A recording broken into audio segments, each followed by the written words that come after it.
Hey everybody, welcome back to Bible Tech.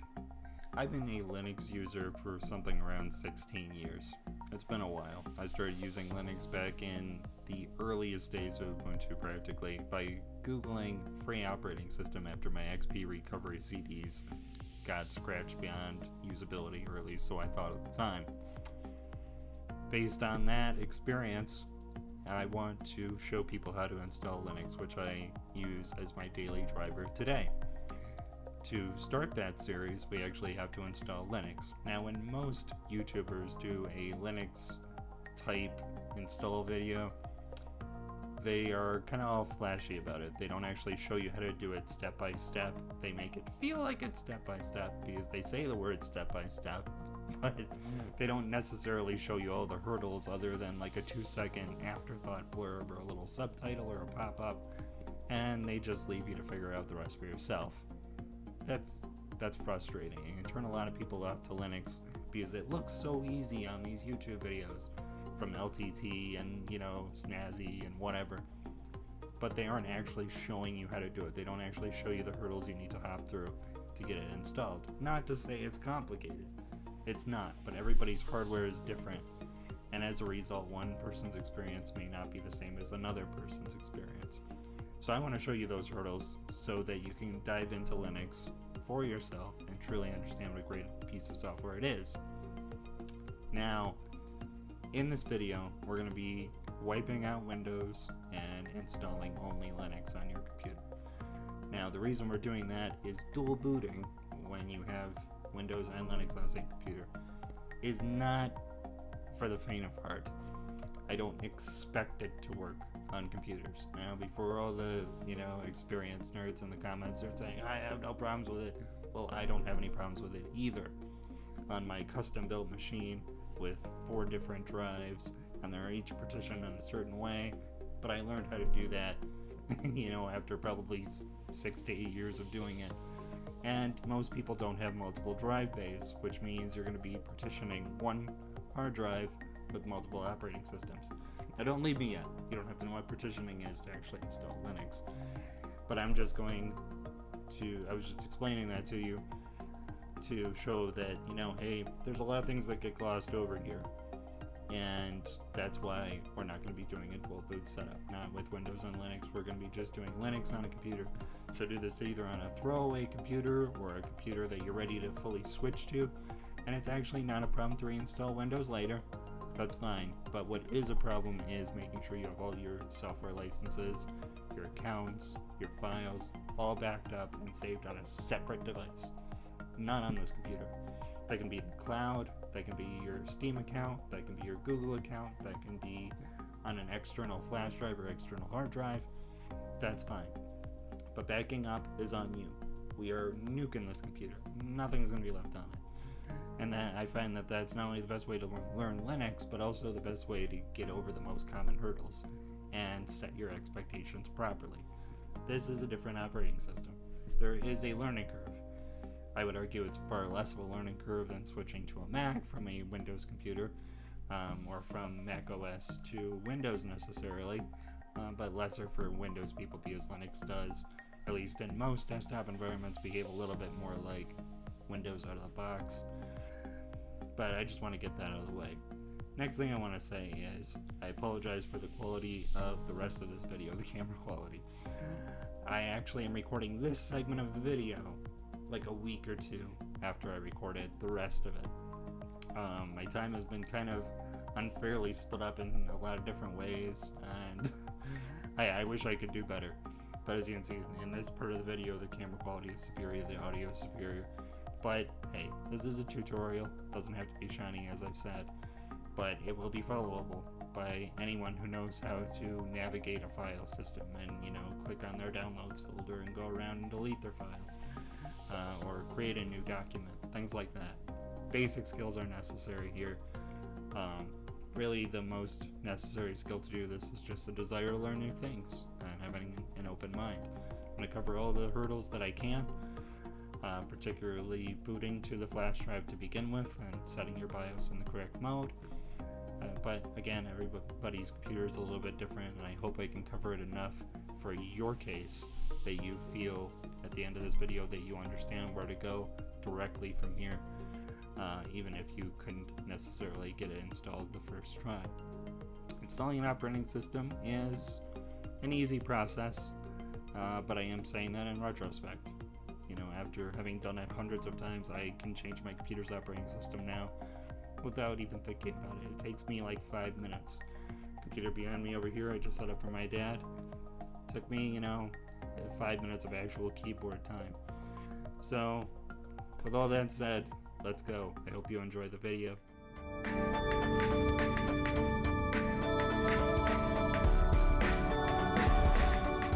So the first step is you get a USB flash drive and you plug it into the computer. So you have to have a USB flash drive, preferably around 16 gigabytes in storage space.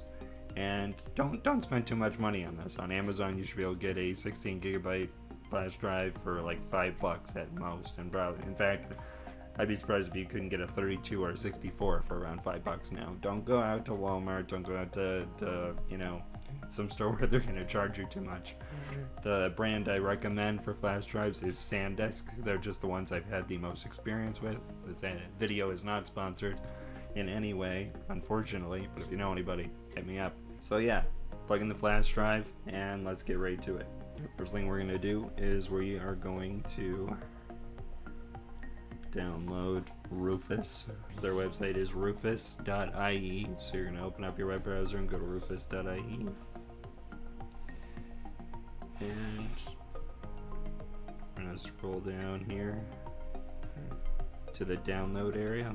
I'm going to choose that topmost link in bold, which is Rufus, at this time is Rufus 3.9, but whatever it is at the time of your viewing should be fine. I'm going to save that. At the bottom of the screen, if you're using a Chrome-based browser, I'm using Brave, it should show up. I click it. And what this software is software to create a bootable USB flash drive that we can put our new operating system on so that we can load it onto our computer and install it. And no, we don't need to look for application updates. Alright, so it's asking us to select the ISO file for Linux or Windows to install it on the computer after it's installed on the flash drive.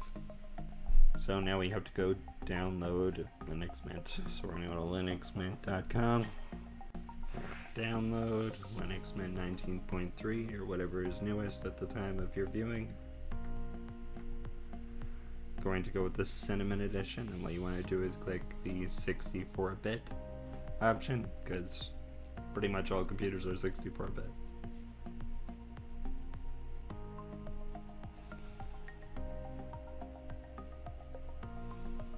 And you want to click one that's at least somewhat close to you. I'm going to go ahead and click this one, and hit save. And that is the ISO file that Rufus is asking for. Now that's downloading. Right now I am just waiting for this to download. It'll take a little while, especially depending on your internet connection.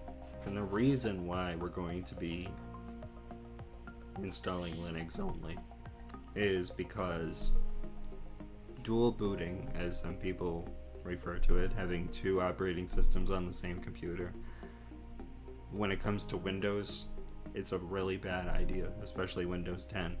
When Windows updates, sometimes it can rewrite your boot sector or take over other partitions that it doesn't know what they are, which means that it will effectively make your computer at least not be able to boot Linux and quite possibly not be able to boot anything, as was the case for my brother recently. So I don't recommend dual booting unless you have two separate hard drives, and even then it can be a finicky process. This Mint ISO file is finally done and we're ready to burn it onto the flash drive so that we can use it that way. Alright, so I'm going to open up Rufus. I'm going to select the ISO file we just downloaded. It's in my downloads folder by default. I click open. and it says ready down here, so it's ready to put that on the flash drive. I'm gonna go ahead and hit start, and I hit yes. It basically is saying everything on the flash drive is gonna go bye-bye, and I'm just gonna hit the default OK, and it's confirming for the third time effectively everything's gonna go bye-bye on this flash drive. I hope you're okay with that. I am.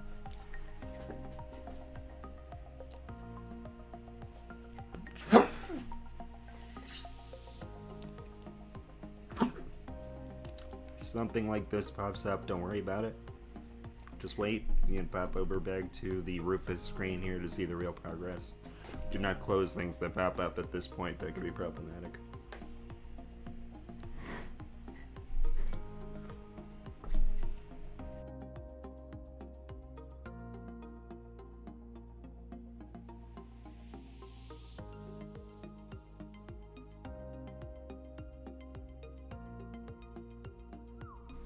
Well, that Rufus writing the ISO to the flash drive is finally done.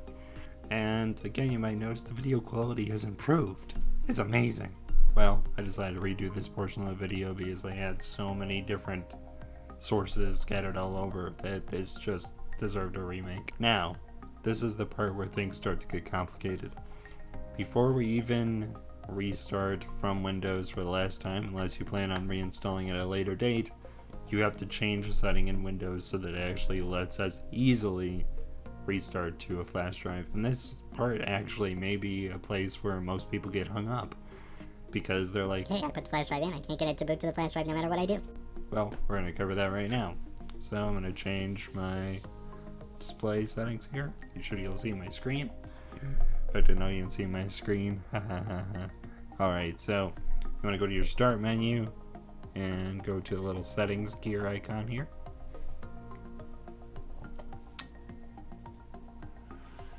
And you want to go to power. Let's see. I believe it's under here. So yeah, it's under system. And yours may be like a bright white or something. If you're in the latest version of Windows 10, it should look pretty similar to this. I just have it in dark mode.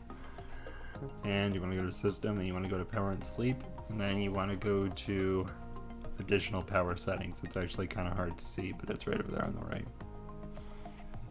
And now you notice that everything doesn't look quite right anymore. It's because Windows 10 is half baked, and you want to click choose what the power buttons do here on the left, and just make sure you see that it's right here on the left.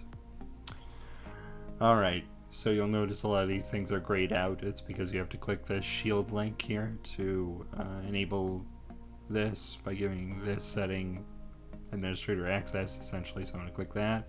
I click it, and on your screen it might pop up and go ding, but I have some things customized, and you'll have to click allow at that point. But what you want to disable here is fast startup. You want to uncheck this. For my system, I'm going to go ahead and ignore that because this is actually my personal computer and I have things set up in a certain way. But for the sake of installing Linux only, and in general actually, this should be probably disabled. My system is just weird. But go ahead and uncheck that and hit save changes below. And once you've done that, we can actually just restart the computer or power it off. It's probably best to actually even power it off entirely, so I would just go to power and shut down. And that's the last time your computer will be running Windows again, unless you decide to reinstall it at a later date, which is not a big deal. It's actually a very similar procedure. And this is the part where we switch over to a crappier video method, and this is a necessity because I can't actually show you what the computer is doing in a clean way like the YouTubers who use virtual machines are doing, because they're actually recording their screen. I can't record my screen in a way other than this camera, and this is the camera I'm using. It's my Pixel 2 on a little tripod, and Pixel 2s actually have pretty good cameras, and everything should be legible. It just won't be perhaps as nice as the virtual machine videos are. And again, that goes back to my point of showing you everything that can possibly go wrong and everything you're going to need to do that virtual machines won't show you. So I'm going to go ahead here and shut down Alright, now that the computer is finally off, we are going to figure out which key we need to press to boot into the flash drive. This is one of a number of keys we're going to have to press, and every computer is a little different. This is where it gets a little bit confusing, but no big deal. So usually it is on the keyboard, escape F1, that's a escape F1, F2, or F8, F9, F10, F11, or F12, which is, it's a key on the keyboard. Don't overcomplicate it, it's not that big of a deal. Let's go ahead and turn on the computer. Now, there's usually about a 1 second window where you can press this before it automatically boots up to Windows again. And it's not uncommon to have to reboot your computer like 10 times to get it, unless you've done this often enough with your computer, you get it down. With mine, I can usually get it within the first or second try, because I'm used to it. On this particular computer, it's not my favorite, and it's part of the reason I'm using it. It's like a spare computer I leave laying around. And it's actually probably the most problematic computer I've ever run into to install Linux on. So this should be a really good example. So I turn on the computer and immediately start hitting F12. I believe that's the key on mine. Yeah, and it is. And it actually gives us the options to boot into something else. Now you'll note here, let's see, it gives us options for booting from a hard drive or network. Now the flash drive is plugged in. It should recognize the flash drive, but it is not. So there's problem number one. Now I could have just stopped this video and ignored all this stuff, but I want you to see what I have to go through to figure this out, because you very well may have to on your computer. So these are some of the other options we have to look at. I'm going to put this a little closer to the screen, make sure you can see it. I'm using the arrow keys on my keyboard to navigate this, and the enter key. So the mouse is going to be inoperable on most computers here. Now, it's not saying it, so I'm going to try to go to change boot mode setting. And I'm going to try UEFI boot mode, secure boot off. So that's what it looks like. And yes, and I'm gonna probably be tapping F12 again as this computer comes up.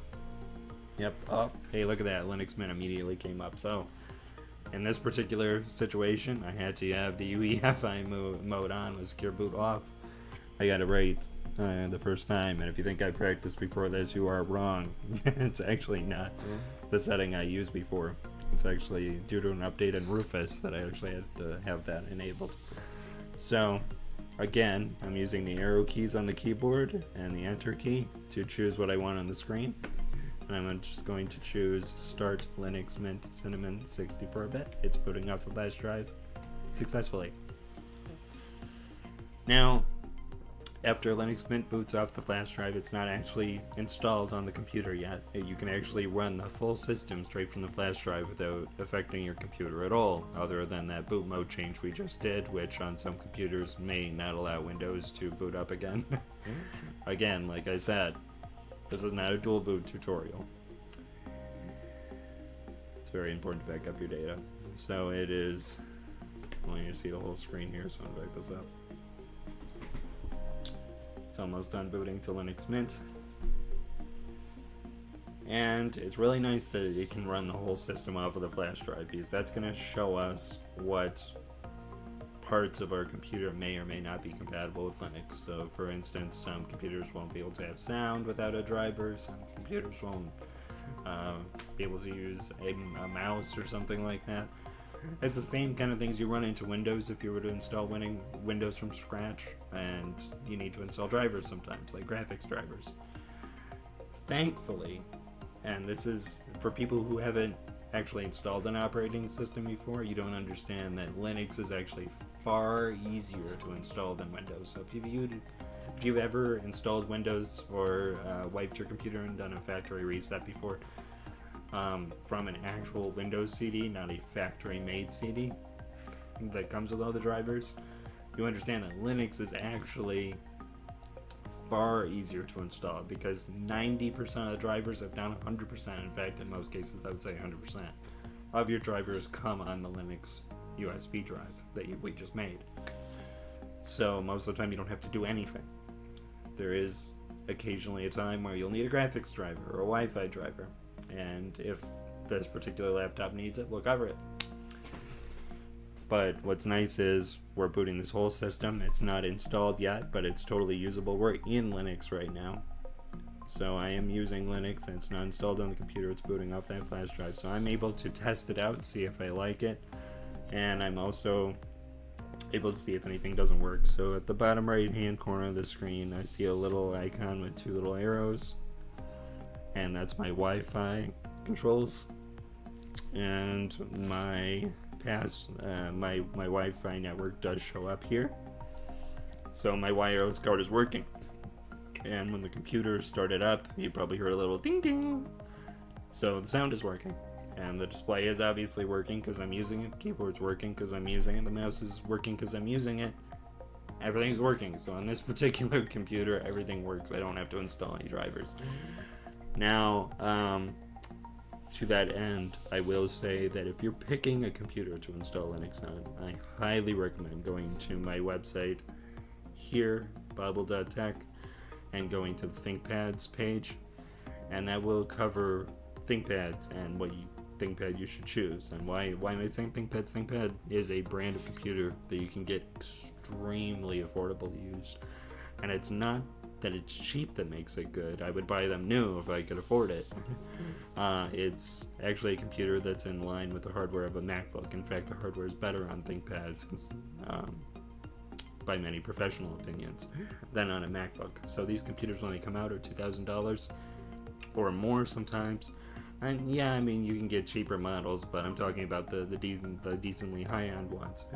These are very expensive computers. But businesses buy them in bulk, and they sometimes don't even use them or use them very little. And every 4 years, to keep their budgets up to date, they will just refresh their computers. And they flood eBay, they flood the refurbisher market, and you can get what was a $2,000 computer between 3 and 5 years ago.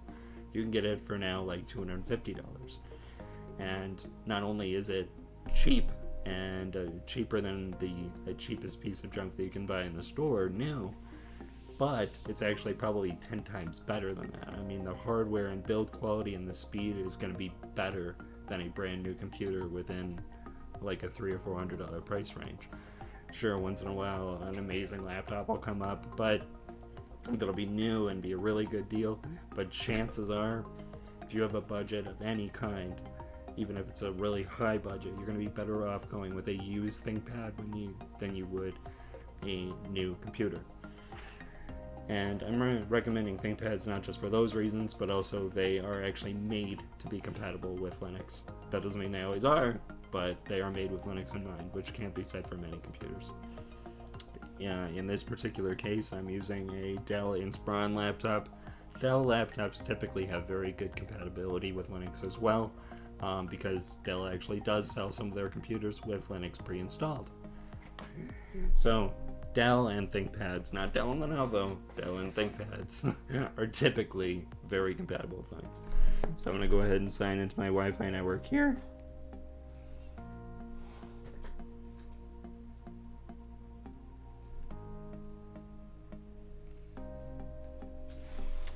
Oh, guys, you got me. My password is ... I'm going to go ahead and hit connect.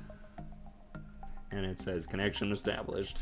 And at the bottom right, you can see it's a happy little familiar Wi-Fi icon there. Great. So we know that our Wi-Fi works at this point. We can go ahead and open up our web browser, and that's Firefox. Sorry if it's a little hard to see. It's actually pretty obvious what it is if you could see it better. And I'm opening up Firefox. I'm going to go to my website to make sure that Wi-Fi is working.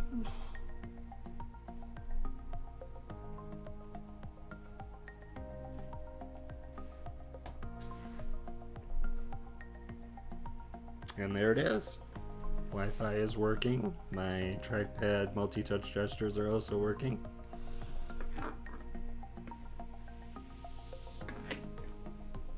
all good stuff. Everything seems to be good to go. So at this point, I'm going to install Linux Mint on the computer and wipe out Windows and all of the data.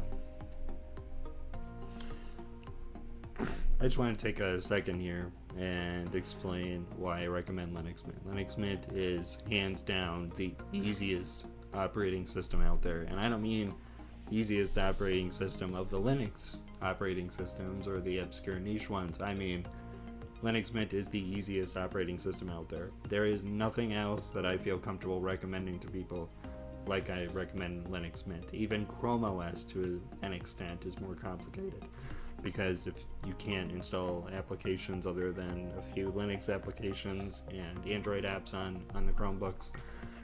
But a lot of times people get a Chromebook expecting full-fledged applications, not mobile applications or wonky ports of applications. So when it comes to applications in general, Linux Mint is, in my opinion, I've used pretty much everything out there, that seems to be popular enough to warrant my attention. And Linux Mint is the easiest one. And it's easy for a number of reasons. Not only is it familiar, it's kind of Windows 7-like, and there's also a Windows XP-like mode.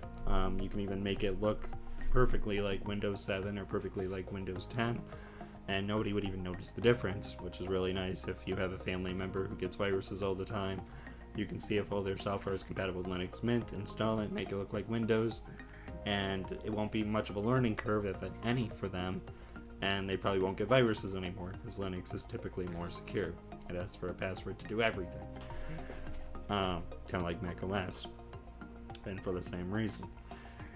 So that's why I recommend Linux Mint. It is the simplest OS out there. It's extremely well made. They put a lot of time and thought into it. It won't force you to update, and it's compatible with pretty much all major software other than the things that are intentionally trying to be a pain in the arse, like things with extensive license management, like the Adobe Suite or Microsoft Suite, although I've seen people successfully install the latest version of Microsoft Office on this, and some games that just have some graphical issues that are made, specifically with the latest Windows technologies in mind, and also games that have anti-cheat software, because they detect Linux trying to run the Windows application as a hack, which in a sense it kind of is, but you're not trying to hack the game, you're just trying to play the game. But most software that you need is going to run, whether it's Google Chrome, Brave, torrenting software, Steam, Discord, Skype, an Office suite. It comes with LibreOffice, and LibreOffice has really come a long way.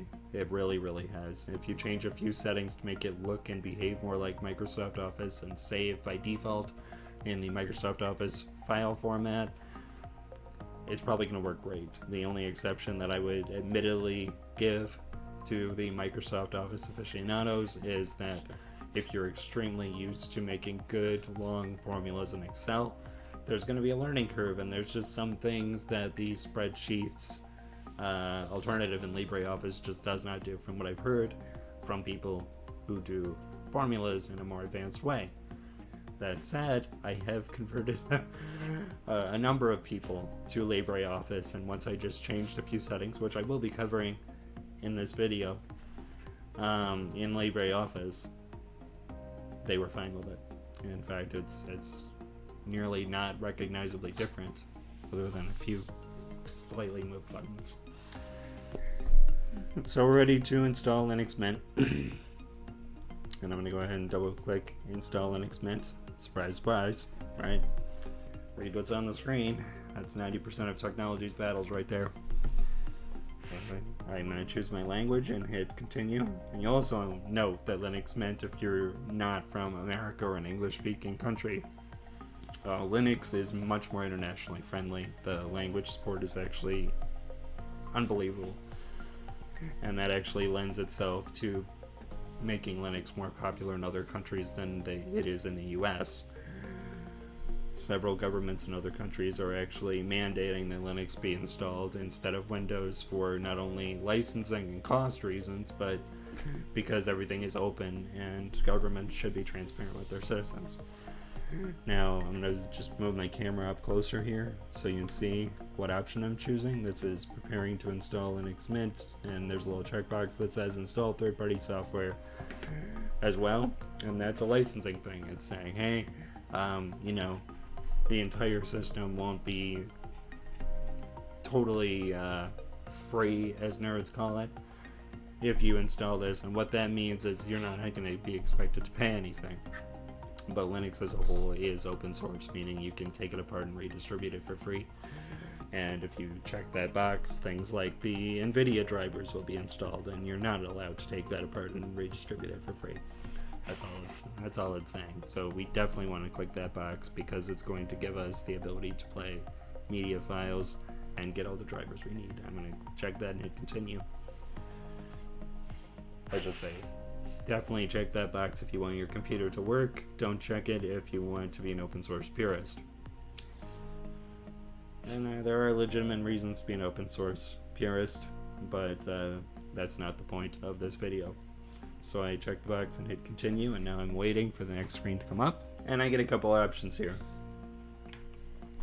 I can erase the entire hard drive or solid state drive and install Linux Mint. I can encrypt the new Linux Mint installation for security, or a number of other options. In this case, as I mentioned at the beginning of the video, we are not going to be dual booting. We're going to be just installing Linux. So I'm going to just erase disk and install Linux Mint. If you want extra security, feel free to choose the second option for encrypting your drive. That will make it so if someone doesn't know your password, it should be virtually impossible to get into your computer. And it's not a bad idea in general, but it tends to slow down your computer a little bit. For the purposes of this video, and because this computer is kind of low end, I'm going to go ahead and just choose the first option. I'm going to click install now. Now you don't have to understand what any of this gibberish says, but you do have to read the top just for your sake and getting more accustomed to reading with what you see on the computer screen. It says if you continue, the changes listed below will be written to the disks. That means we're going to apply the settings to your hard drive. Otherwise, you'll be able to make further changes manually. It says warning, this will destroy all data on any partitions you have removed, as well as the partitions that are going to be formatted. All that to say, everything's going to be wiped on your computer. Are you sure you're okay with this now? We are. We're going to go ahead and continue.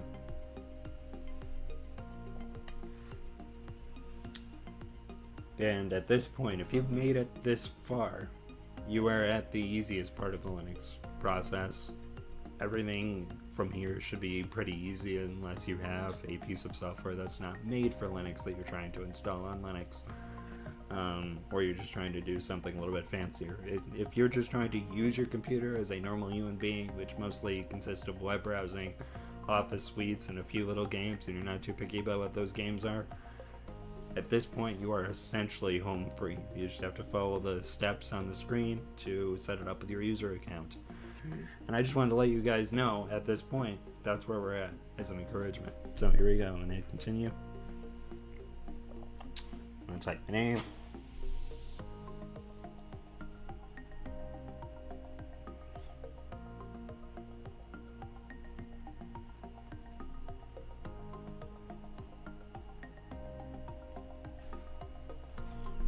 And again, I'm going to hit continue.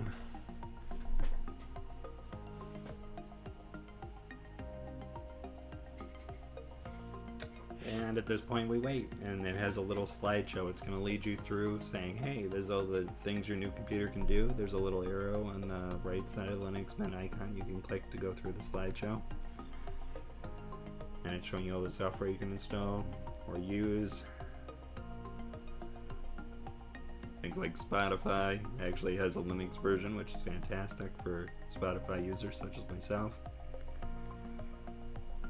And Linux Mint actually includes some software that's unique to it, which is fantastic. They notice little issues in the software that that Linux in general offers, and they essentially fix it and they rebrand it, which is totally permissible within an open source ecosystem. Things that Linux Mint includes, for instance, that no other distribution does, are the app picks and the app drawing. The app Drawing is great for people who are used to using Paint. I'm not even sure how you would install that software on other Linux distributions because it's something maintained by the Linux Mint team as far as I'm aware. Feel free to correct me on that in the comments down below. Also, Pix. Pix is a rebranding of an app called Gthumb, which not only does it have kind of a, let's just say, less than appealing name, but Pix fixes it up a little bit, which is fantastic. The Linux Mint team really looks at the whole operating system experience from beginning to end, and they say, how can we make this easier? And right now it's listing on the screen other apps that are available: Skype, WhatsApp, Slack, and Telegram. I should also mention, if you're a Signal user, Signal is available, Discord is available.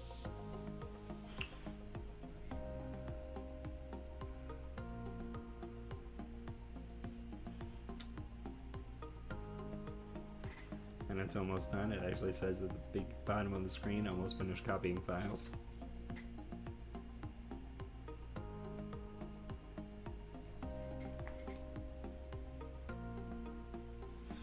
Now, Linux Mint also includes most printer drivers by default. I have run into a few times when a printer isn't recognized, which can be frustrating. But believe it or not, while it can be a little bit of a pain if you haven't installed a printer driver on Linux before, most printers that I've run across actually are made to be compatible with Linux, so you just have to install a driver from the manufacturer's website, which is a little bit different than it is on Windows. Sometimes you have to type a few things. Unfortunately, I think that's going to get easier and easier. But most printers actually seem to be able to be detected in Linux the same way they are on Mac OS, which is to say no drivers at all are needed. They'll just be baked in, it'll detect your printer, and you can print. Other things that it's listing on the screen now are Steam, Minecraft, Dropbox, and Blender, other pieces of major software that people like to use. All these things have Linux versions, which is fantastic. More and more software is beginning to recognize Linux as a mainstream option.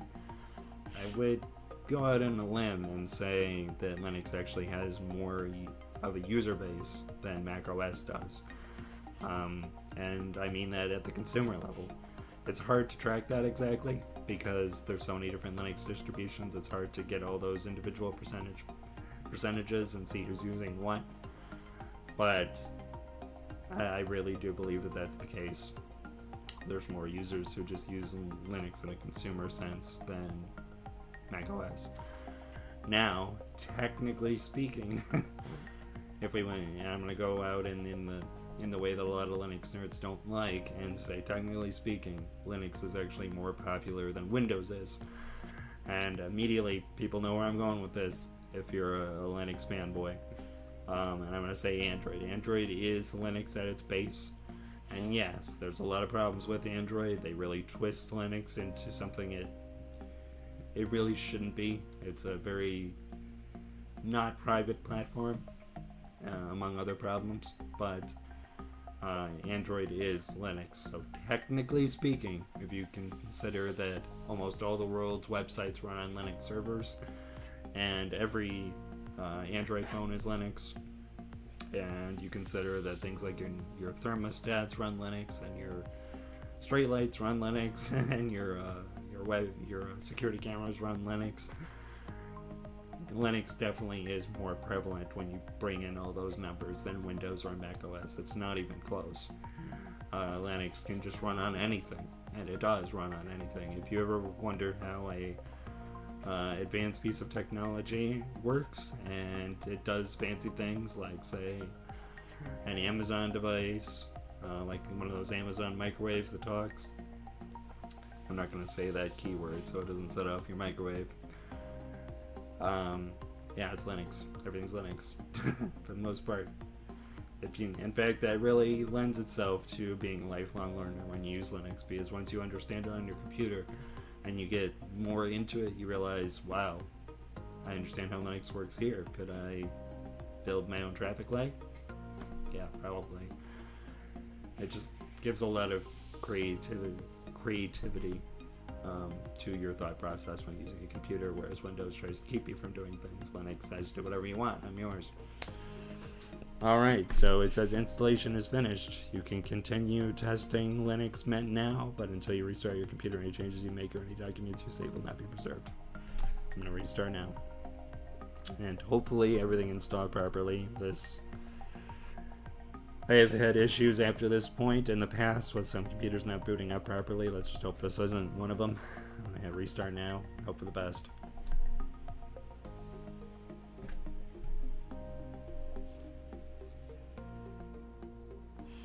At this point, you can pull out your flash drive. It's kind of hard for me to reach past my camera, so I'm not going to. And the fans on this little computer are spinning up, so I'm guessing it's working. It's just taking its sweet time.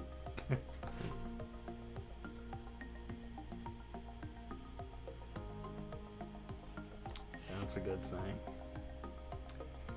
There we go. The Linux Mint logo. At this point, you can definitely remove the flash drive,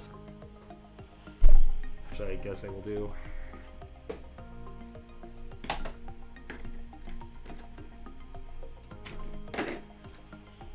Type in my password, and your password should never be 4 characters, by the way. This is a test machine. I'm gonna type in my fakey password and enter.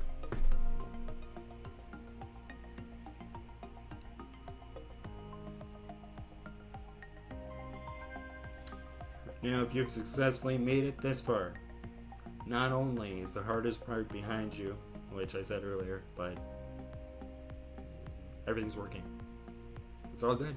All that's left to do at this point is install and tweak your software as you need or want. I'm going to show you a couple things right now on this welcome screen. It actually has, I highly recommend you read all these little first step things if you are a new user to Linux in general. It'll introduce you to Linux quite well. System snapshots basically mean it's going to back up your system, not all of your files, but your programs and the way you have things set up. You can set that up pretty easily. Driver Manager will let you know if there's any drivers you need to install to get best possible performance. Update Manager will let you update, so it really leads you through every single thing you could possibly want to do with a setup computer to customize it or set it up further. So it gives you these first steps. It gives you these first steps in a really nice way. For giggles, I wasn't going to do this, but I guess I will. I'm going to go ahead and show you some of these things. So you can see it lets you choose between traditional and modern. So that's showing you, let me show you the taskbar here. This is kind of a Windows 7 style taskbar, or panel as they call it in Linux, man. But I can choose traditional here. And after a second, check this out. Now it looks like Windows XP. See how cool that is? So you can actually have your computer look more like XP, or you can have it look more like Windows 7, whichever you prefer. And if you wanted to, I'm going to be making a web page that goes through a lot of the stuff here, but serves as a sort of reference card. And if I remember, I will put on there how to make your computer look more Windows-like if you'd like. So I'm going to go ahead and go with modern myself, the Windows 7-esque look. That's just what I prefer. And then I'm going to go to System Snapshots, and we're going to go ahead and launch that. Type in your password again. You're going to be doing a lot of that as you install software for security reasons. Now this has some complicated questions, but you don't have to know the answer, and I'm not going to try to get you to know the answer. I'm going to hit next here. And this is just setting it up so you can do a system restore type feature like Windows 7 and before used to have. And I'm going to hit next again. And I'm going to actually turn off the automatic backups. I would recommend you just do it on your own time whenever you do an update or before you do an update, which is entirely up to you. So I'm going to hit next again. going to hit finish. And then I'm going to hit this create button up here. And it's going to create a snapshot, which backs up your system in a system restore type way. It's not backing up files, it's backing up your customizations and your software. So if anything happens, you accidentally install software that breaks something, or get a virus, somehow you can open up time shift and you can restore back to when everything was working just fine. And it's actually a very powerful tool. I've used time shift a number of times to totally recover a system from drastic changes. It's a fantastic piece of software. And again, it is called time shift.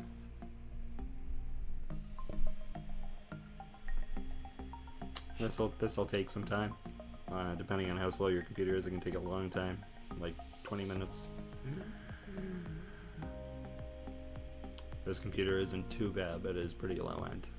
I did put a solid state drive in it, and if you don't know what a solid state drive is, it's the successor to the hard drive, effectively, that makes pretty much any computer that can accept one faster, which is anything that's made after 2007, effectively.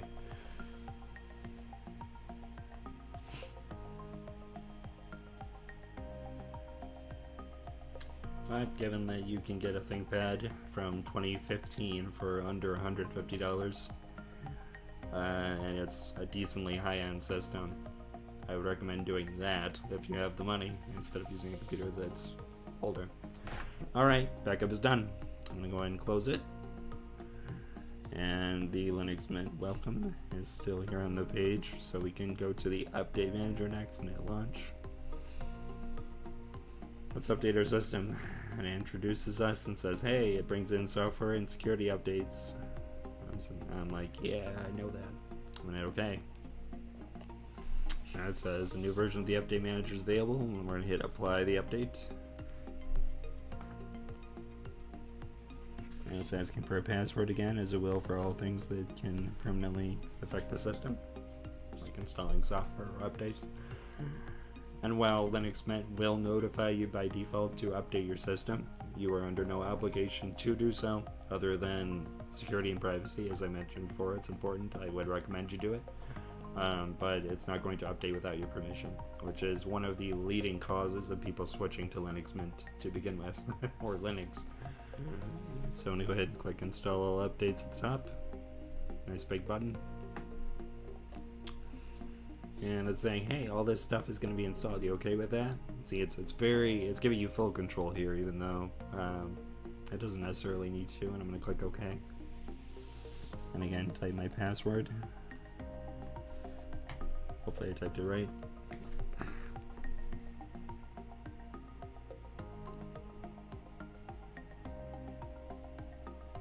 I did! So it's downloading updates right now. And updates can take some time. Now, in most cases, Linux doesn't need to reboot after an update. I still tend to do it because, well, there's technical reasons I'm not going to go into, but essentially some config files can be changed and things may behave a little oddly. But again, Linux doesn't force you to update or restart almost any time. Once in a while, after you do an update on your own time, it will say, hey, a restart is highly advised, or you must restart, but it actually won't force you to restart. You can just close out of it. If you do want to enable automatic updates so you don't have to think about it, or automatic backups, you can do both. You already saw where you can do the backups, and right here in the Update Manager under, I think, Edit and Preferences, you can make it automatic. Which is great if you install it for somebody and want to just leave it with them and never have to maintain it again. I've installed Linux Mint for a few people who are not computer savvy at all, and set it up in a way that was familiar to them, moved all their files over from Windows or whatever they were using before, and I almost never, effectively I never got any support requests after that. So if you're a technician and you're watching this video, if you're the family nerd, so to speak, family geek, like I am, Linux Mint for your mom, your dad, your grandma, your grandpa, anybody who just uses a computer for very, very basic things. You want to make sure that Linux Mint works for them and works on their hardware first before you break their system. Definitely back up their stuff before you try any of this, but, because you don't want to get blamed for anything. But if you can get them to accept Linux as what they'll be using on their computer, chances are you're going to run into far less tech support calls if you install this for them. Now, it depends on what they're doing. If they want to install every latest game or install this or go on some random website that needs a plugin that something doesn't have, yeah, it may not work on Linux. But in every case that I've set up for somebody, which is admittedly not that many, yeah, I haven't really had any problems. People have been pretty happy. I think there was one case where my dad couldn't get his printer drivers to work. Later on, I figured out how to get those printer drivers to work, but he's already switched back to Windows. So, I mean, all things considered, and my dad, I would consider my dad to be at least a power user, fairly advanced of Windows. So for him to only have an issue with a printer driver, that's that's a high accolade for what some people would consider a niche operating system. Alright, and as you can see on the screen, it says the system is now up to date. And now that we have everything installed and I have my screen recording software, everything is going to be a lot more easy to see. And that's good, because we're getting into configuring Linux a little bit. At this point, you can totally stop the video. If you are fine with what comes pre-installed on the system, LibreOffice, Firefox, the media player, all that, you can totally stop. At this point, I am just going to customize a few things, show you a few different options that you can change. But it's totally up to you. If you're done, you're done. Good job, you've installed Linux Mint. Congratulations, and please subscribe. So, updates are done. I'm going to close this update window. And, there's a couple other things we can look at, and it automatically shows us everything that we could want to do next. I'm going to open up the driver manager, even though I don't think there's anything that this computer is going to need driver-wise.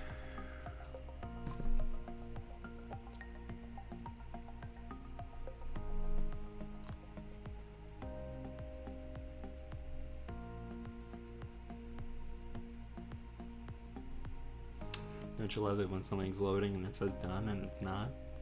That's fun.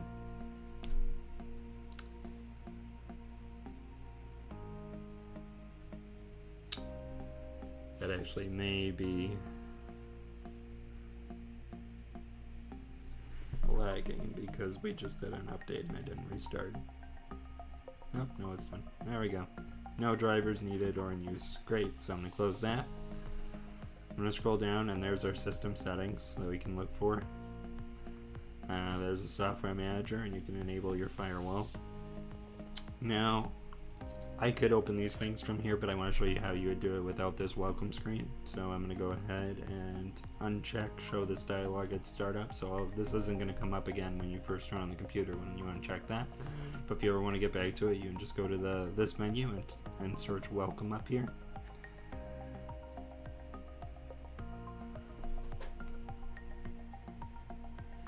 It's the welcome screen, and that's what this is. So you can see your documentation, help, and contribute, and all this jazz if you ever want to come back to it. But I'm going to show you how to get to this stuff when we're not using this welcome screen. So I'm going to go to the software manager here. Let's see. Software manager is under administration. Usually I just search for everything I want up in this box, which is immediately the field you're typing into, and you open up your start menu equivalent. I'm going to go ahead and open up software manager like that. And it's loading all the new software you're able to install. And we're going to find some software to install and I'll show you how to do that. But it's like any other app store, so it's not going to be too crazy here. Alright, so if you like organizing your ebooks, Calibre is fantastic. If you like to edit some, this one's Shutter is, so this allows you to put ebooks on e-readers and stuff like that. I think it's like the Kobo PIA, Private Internet Access, is a popular VPN. If we install one, that'll let us run some Windows applications or applications made for Windows. And when I say that you can install applications for Windows, it's important to understand that applications that are not meant for the system you can never expect to run perfectly. However, in a significant portion of cases, they do run perfectly, or at least as well. So if you wanted to use that, you could. It's not a bad idea to install it, but I'm not going to install it for the purposes of this video. Steam is a popular gaming platform. I'm going to go ahead and install GIMP, because that's nice and simple. GIMP is a Photoshop alternative.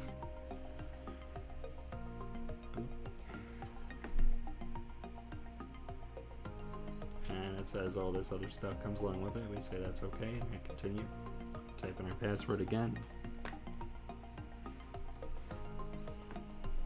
And before I forget, after I install this software, we're going to customize LibreOffice to be more like Microsoft Office and more compatible with it without having to think about it every single file.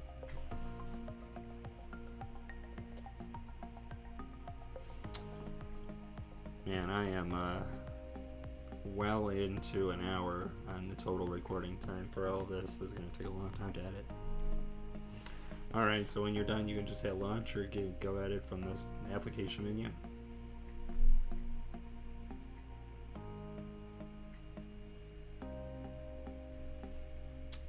And there's GIMP right there. So we just installed a piece of software, which is fantastic. Now it's important to know that if you were to search for software, I'm going to go back to the search page here. I'm going to go ahead and search GIMP again.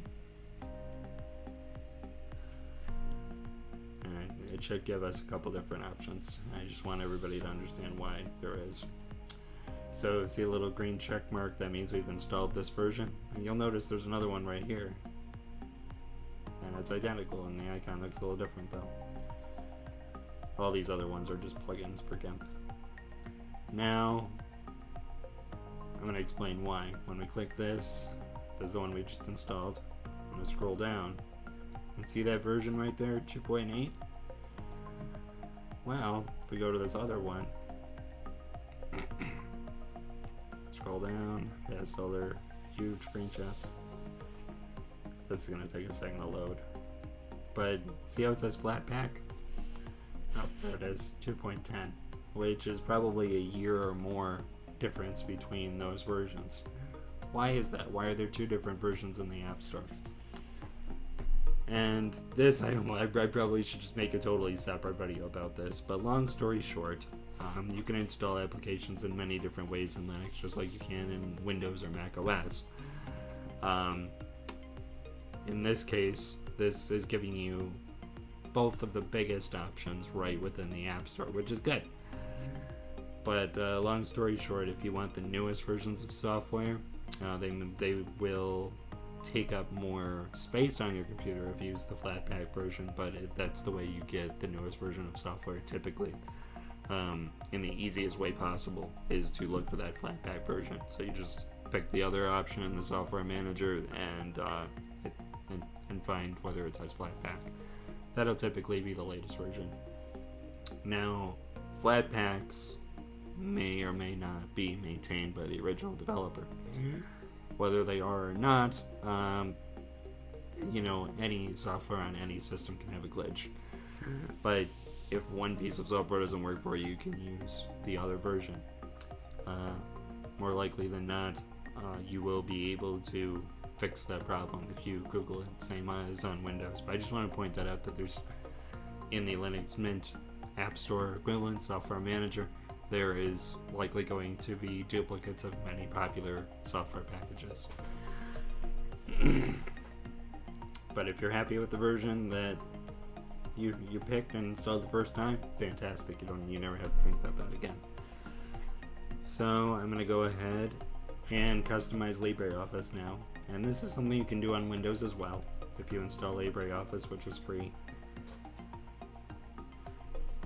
You can change these settings so you never have to pay for Microsoft Office again or use Google Drive.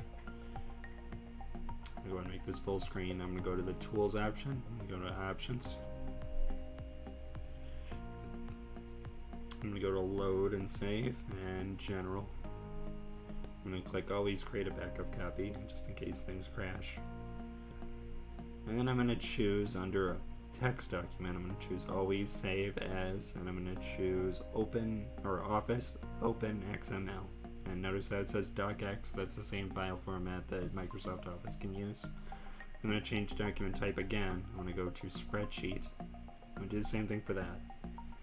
Open Office open XML spreadsheet. Same file type as Microsoft Office can use. And again, presentation. So this is the Word, Excel, and PowerPoint equivalents. And I'm going to go ahead and choose the same thing here. Right there. And hit OK. And I'm going to go to Writer document. And as you can see, it's pretty familiar looking. There's not too much going on here that's confusing. You can change what the icons look like. You can change which toolbars you have. You can change whether you want it to be more simple or not. I typically like the simple option. Now, on newer versions of LibreOffice, and this system comes with an older version because we're using Linux Mint, which uses sometimes older but very stable packages. And Linux Mint and many Linux distributions update all their software along with their system at the same time to ensure compatibility and good function, which is very different than the way Windows and Mac OS behave. Except when you run into things on Windows that say, hey, you need Windows 10 for this, or you need Windows XP for this, or you need Windows 95 for that. You typically don't run into too many compatibility issues like that.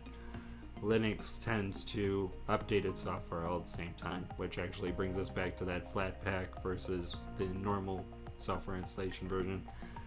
And that's why there's two different versions on there in the software manager. In this case, I don't think there's a flat pack option for LibreOffice in the software manager. We could check though. There are other ways to install the latest version of software. I'm not going to cover that in this video, and the reason why I'm not going to is because I don't think most people are going to care. But I will say the latest version of LibreOffice brings other themes to give you that same tab based thing that you see in the latest versions of Microsoft Office. Maybe in another video we will cover how to install those. Last thing we're going to cover before I do anything else is I'm going to go to our settings pane right here, and I'm going to change the themes. So I'm just showing you a few examples of what you can change the computer to look like. I like dark themes, so I'm going to choose the dark mode for the top. I like blue, so I'm going to change it to this blue. Oh, I actually want to choose, oh wow, there's a lot more than I thought. So I'm going to go ahead and choose this one. Or did I choose the right one? No, I want dark. Okay, there we go, dark one. I'm going to choose the same color scheme here, dark aqua. And finally, dark aqua here. So now everything is kind of blue themed as opposed to green. It's an experiment now. But yeah, as you can see, the file manager is pretty similar to Windows. There shouldn't be any major differences there. A browser is a browser, and it comes with Firefox. If you want to install Chrome, you just go to google.com/Chrome and download the version for I'll go ahead. I'm going to just go ahead and show you that as the last step, actually. So I'm going to go ahead and close this. Now it's in my happy dark theme. Go in Firefox. Now, for privacy reasons, I don't recommend people use Chrome, but I understand some people need it, and I'm going to cover it. And I feel kind of dirty doing it. If you look into Google long enough, you're going to be like, I don't want to use it. I'm going to go to google.com/Chrome.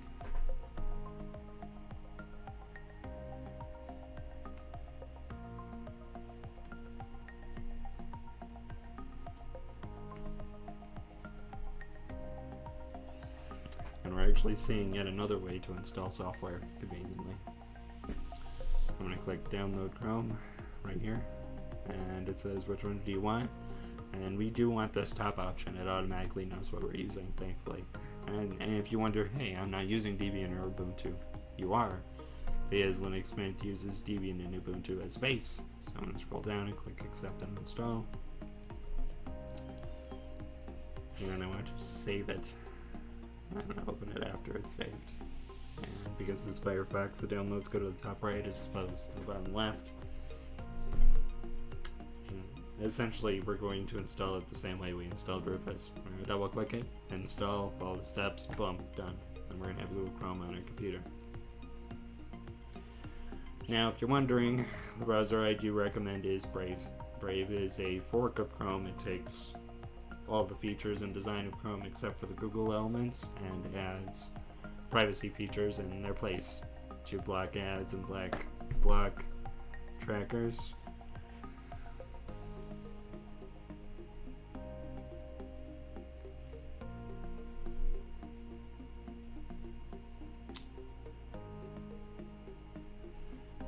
And we're just waiting for this to load here, so it'll give us the install package option. Great, click it.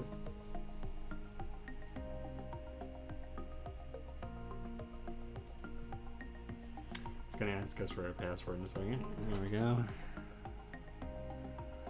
I love the themes on Linux Mint. They're probably better than any other Linux distro out of the box, besides maybe Elementary OS, which really has a lot of polish.